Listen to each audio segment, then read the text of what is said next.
This is electron diffraction on gold foil.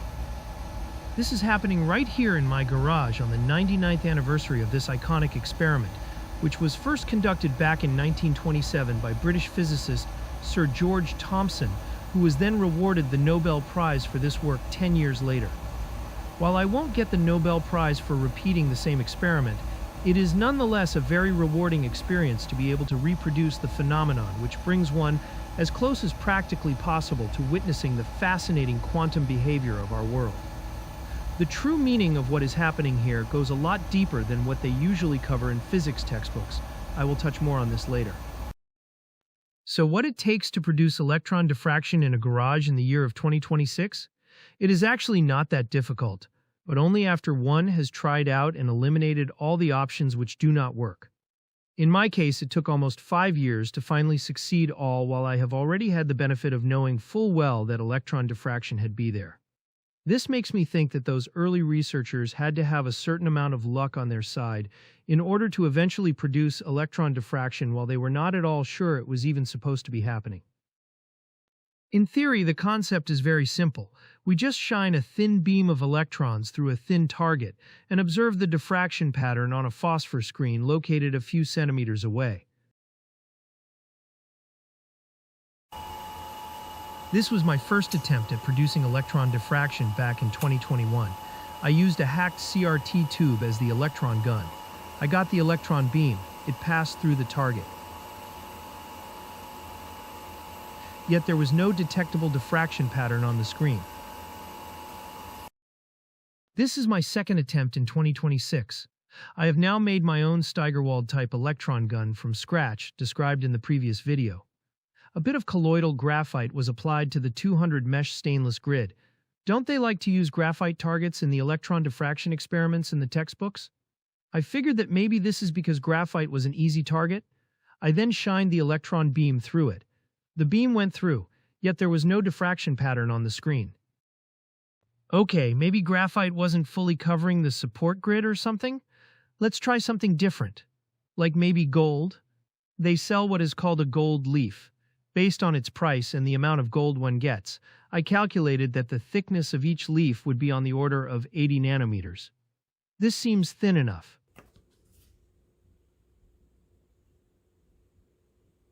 Forgive my shaking hands. This was my first time trying to pick up an 80 nanometer thin gold film on a support grid.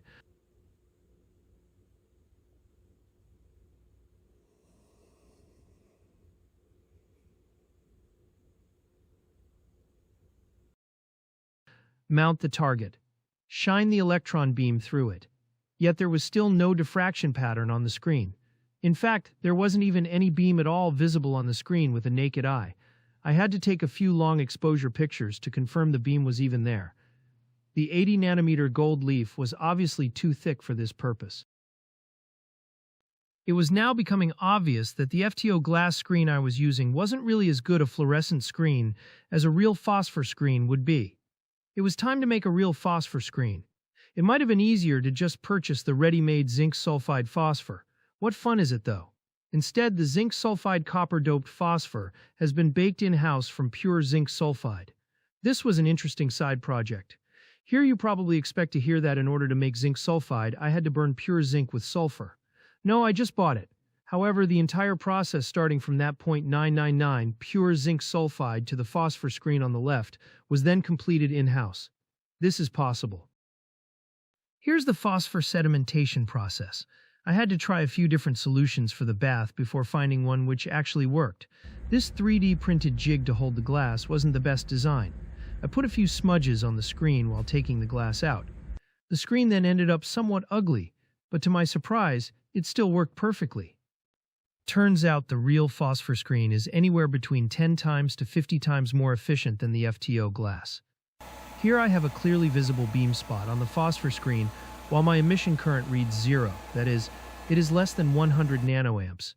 I couldn't even imagine this would be possible, and it certainly wasn't possible with the original FTO glass screen.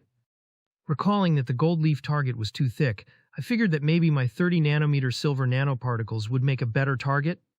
Obviously, I cannot just apply a drop of the nanoparticle solution to the 200 mesh grid. It needs a support layer. Let's make the support layer from the lady's nail polish diluted with acetone. According to the SDS, this particular nail polish is based on nitrocellulose, which is what they used back in 1927 to make the support films. A single drop of the solution on the surface of water is all it takes.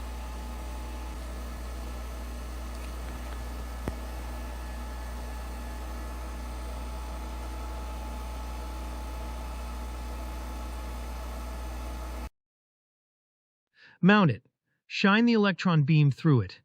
The result here is interesting as we do not have the usual beam spot, but rather the entire screen is now uniformly illuminated as though we placed a piece of a thick opaque glass in front of a light source.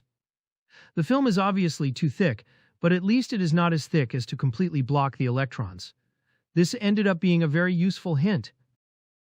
By the way, while testing this target, I accidentally defocused the electron gun and suddenly produced this image. This is a magnified shadow of the 200 mesh grid in the diverging electron beam. Each grid opening here is approximately 75 micron across and is clearly resolvable. Pretty cool.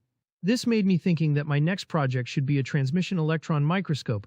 Turns out I already have all the parts except for the fixed magnetic lens. Anyway, I then diluted the nail polish a bit more and made another nitrocellulose film. This time the film seemed thin enough to allow the beam through. Or maybe the film just collapsed and wasn't even there. Unfortunately, it is impossible to tell the difference. I then applied a drop of my silver nanoparticle solution on top of the nitrocellulose film, repeated the experiment, and there was again no diffraction pattern on the screen. At this point, if this were 1927, I might have been justified to publish a paper saying that electron diffraction wasn't there. But this wasn't 1927, so I had to keep trying. The next setup was to try the same original gold leaf with the new phosphor screen. The idea, inspired by the observed performance of the thick nitrocellulose film, was that while the gold leaf was a bit too thick for the purpose, it was still allowing some of the electrons through. Then one could expect that those electrons would produce mostly the same type of the diffuse screen illumination as was observed with the nitrocellulose film. But then maybe, just maybe, there would also be a few electrons forming the diffraction pattern, which have also made it through the gold leaf and which would be visible on top of the diffused illumination. At about the same time, I also had to replace the CNT emitter with the spare one as the first one was nearly dying.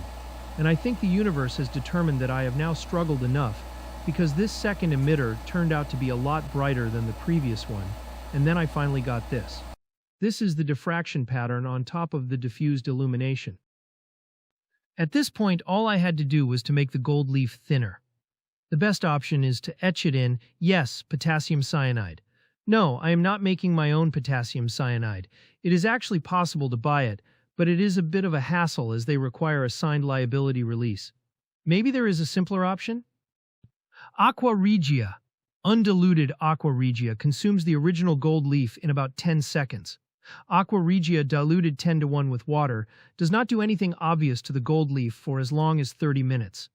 Ultimately, the 2 parts of aqua regia to 1 part water seem to do the trick in about 30 seconds. Have you ever seen transparent gold? My wife joked that she prefers when gold is actually not transparent. Here's the result. This video was captured with a regular mobile phone, no fancy equipment.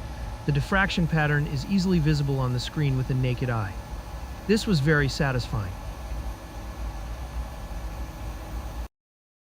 The rings match nearly perfectly to the gold lattice spacing, and the ring size changes proportionally to the square root of the electron beam voltage.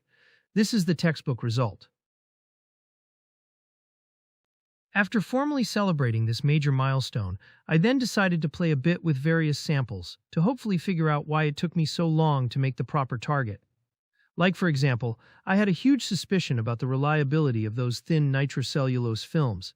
Maybe they simply collapse under the weight of the target, resulting in almost no target material being in the way of the electron beam, and hence not producing any diffraction pattern? One way to test this was to replace my custom support grids with the standard TEM grids they use for transmission electron microscopy. Those are available with a wide range of fancy coatings, which presumably are well suited to survive during the target preparation process. The only caveat is that these TEM grids are tiny. They are 3 mm in diameter, so I had to machine this crude contraption in order to mount them properly. Just for fun, here's the empty TEM grid. It is a 200 mesh copper grid with a layer of what they call lacy carbon. It is a thin layer of carbon which looks like Swiss cheese. It has lots of tiny holes in it. Interestingly, they claim this lacy carbon layer is amorphous, therefore it is not supposed to produce any diffraction pattern, yet the weak carbon pattern is clearly present here. Here's another empty TEM grid. This one adds a thin, continuous layer of amorphous carbon on top of the lacy carbon. Again, they claim there should be no diffraction pattern, yet the pattern actually gets more pronounced. I then applied some of my silver nanoparticle mixture to the TM grid with a continuous carbon layer. Nope, this still hasn't produced diffraction.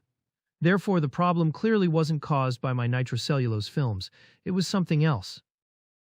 Maybe my 30 nanometer silver nanoparticles are still too big. I then tried this colloidal silver solution. Judging by its color, it had nanoparticles of around 10 nanometers. A single drop of this solution on my nitrocellulose film produced a very weak but still detectable silver pattern.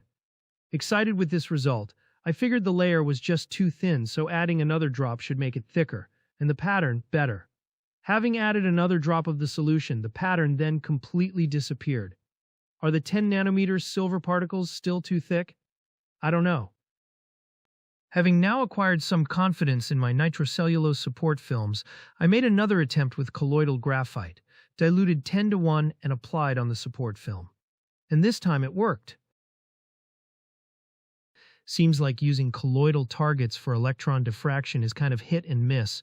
One possible explanation is that while we expect a good target to be like this, or maybe like this, we can instead very easily end up with a target like this, or even with an amorphous substance like this. In all these cases, there will be no diffraction pattern, yet it is rather hard to tell what specific problem is causing it. Now it is easy to understand why thin films make the best targets. The film is either way too thick, thus blocking the beam completely, or maybe it is borderline thick, thus producing diffused illumination. Anything thinner, and we will then start getting the pattern. Vacuum-deposited thin films would presumably be the best, but I didn't have a separate vacuum chamber for this purpose, and I didn't want to contaminate my main chamber with random metal coatings. Here's an example of a thin film produced from a solution of stearic acid and acetone. Amazingly, it dries out polycrystalline and then produces this pattern. Etching metal foils is kind of a crude solution. Here I tried etching down a 4-micron aluminum foil in sodium hydroxide. It ended up thicker than my previous gold sample. This shows on the pattern, but at least the pattern is obviously there. One last thing I'm going to show here is what I think is the holy grail of electron diffraction. This is electron diffraction on a single-layer graphene. This is the same idea I had in mind when starting on this project back in 2021. Those TEM grids are also available with a coating of a single-layer graphene on top of the lacy carbon. Enjoy! Now, as you're looking at this image, pause for a second and try to ponder on the meaning of what is happening here. Remember that the exact same picture can also be obtained when shooting the electrons one at a time. Also remember that essentially the same picture can be obtained when shooting not just the electrons, but pretty much any known elementary particle or even complete atoms or even molecules. So this is the way our world works on the most basic level. And this is why it is actually a fairly reasonable assumption that we reside inside a quantum computer of a mind-boggling complexity. Or if you will, we reside in a simulation. What you see here is, in essence, a shape of a single electron after it has traversed through a single layer of carbon atoms. Most people think of electrons as tiny balls or spheres. The people with PhD think about electrons as tiny clouds. Almost nobody thinks of electrons as being a collection of an infinite number of circles, each of those a few centimeters in diameter. Yet this is what a single electron can be made into by a layer of carbon atoms. The electron will then proceed to move forward in this fancy shape until, and this is where things get bizarre as nobody still knows the answer. One of the possible answers, this was originally proposed by John von Neumann back in 1932, and this is the answer which seems very reasonable to me, is that the electron will continue like this until it first hits the screen. And then the screen emits photons, and those photons will then get observed by a conscious creature. At this point, the shape of the electron collapses into one single dot on the screen. This is exactly how we get this picture. It is created from many individual tiny dots on the screen, each dot produced by a single electron which had its shape as an infinite collection of circles just a short moment before collapsing. By the way, nobody is contesting this outcome.